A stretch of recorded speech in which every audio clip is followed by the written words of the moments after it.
Rangda, ou Karunarang, la légende ou l'histoire la plus connue chez les locaux, donc pas les touristes. Contrairement au personnage du Barong qui lui est bienfaisant, et c'est vraiment le personnage le plus connu sur Bali, je t'en reparlerai, Rangda, qui veut dire veuve en balinais du coup, elle est un peu vue comme une sorcière et un petit peu l'équivalent de la déesse Durga si tu vois ce que c'est, et en général du coup dans les cérémonies ou sur les statues, tu vas voir qu'elle est représentée avec des longs cheveux, avec des grandes dents et des masques qui font peur.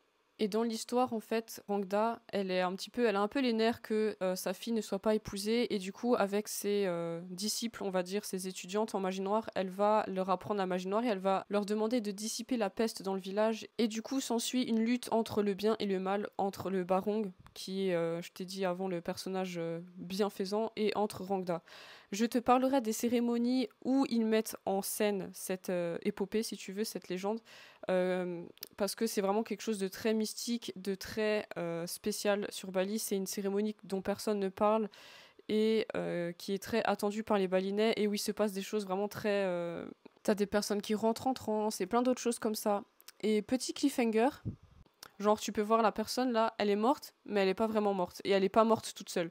Donc, je t'en parlerai, j'espère pouvoir te le montrer en vrai. Sinon, avant ça, je te le montrerai avec des vidéos comme ceci pour t'expliquer vraiment, parce qu'il y a des choses vraiment très mystiques. Et ça montre encore une fois, c'est encore une très belle démonstration de pourquoi Bali, c'est l'île des dieux.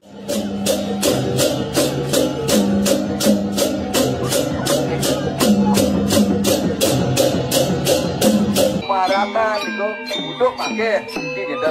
Ini mana itu bentar atau di. Hah! Gunung gede. Gede. Bapak. Boleh. Bangun. Boleh. Boleh. Bangun.